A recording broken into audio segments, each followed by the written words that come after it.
Dragon Ball typically doesn't hold a candle to Naruto, but if there's one thing that it has over it, it's their female characters. Let's be real, Dragon Ball and Naruto get compared all the time.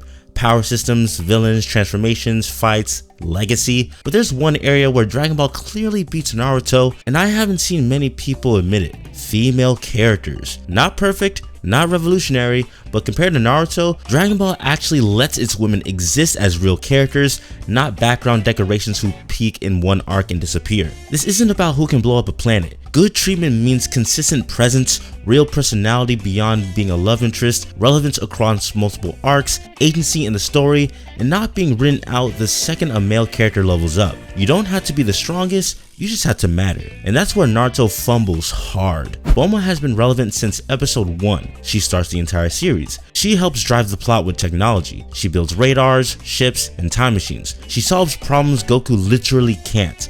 She's loud, flawed, funny, smart, annoying, brave, and human. She doesn't fight, but she matters. Now look at Sakura. Sakura's introduction screams main character. Team 7, central to the story, tons of screen time, but what does she actually do long term? She starts a huge crush gag, gets sidelined in most major arcs, has one big fight with Sasori, then fades back into emotional support. She becomes a healer who reacts instead of acts. Sakura is always around, but rarely driving anything. Bulma shapes the story. Sakura mostly responds to it. That's the difference. Chi-Chi gets clowned, but she has a consistent personality, clear motivation, real influence over Goku's life, and presence across decades of story. Android 18 starts as a villain, becomes a core cast member, keeps her edge, still fights when needed, and has real agency. Videl is introduced as strong and fearless, gets her own arc, changes over time, but doesn't vanish. Now compare that to Naruto's women. Hinata is defined almost entirely by Naruto, peaks in the pain arc, and afterwards becomes background.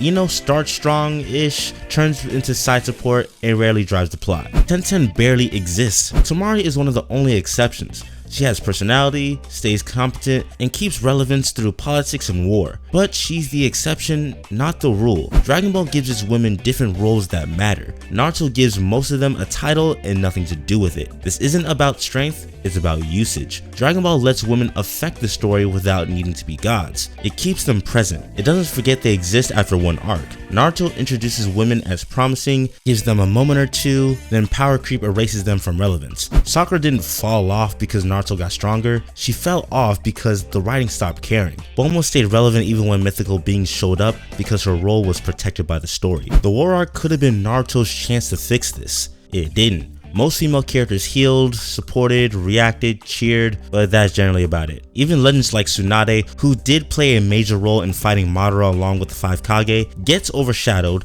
turned into a damage sponge, and then gets written out. Meanwhile, in Dragon Ball Super, Android 18 still fights, Bulma still leads, and new women like Kayla and Khalifa get real arcs in the tournament that matters. Granted, I actually really don't like Kayla and Khalifa as they're not written very well. I could still see potential uses in the Dragon Ball Super storyline as opposed to the female ninjas currently in Naruto. Naruto's women mostly became disregarded in the later arcs of the series. That's not an accident, that's a pattern. One of Dragon Ball's biggest advantages isn't just power or fights, it's consistency. Its women stay in the story, stay recognizable, stay useful, and don't get erased by the next power-up. Naruto's women start strong, fade fast, rarely recover, and almost never lead. That hurts more because Naruto tries to set them up as equals, then drops them the second things get serious. Dragon Ball never pretends they're warriors, but it always makes sure they matter with the exception of launch. Naruto pretends and then forgets. Dragon Ball isn't perfect with female characters, but compared to Naruto, it actually respects their existence. They drive plots, stay relevant,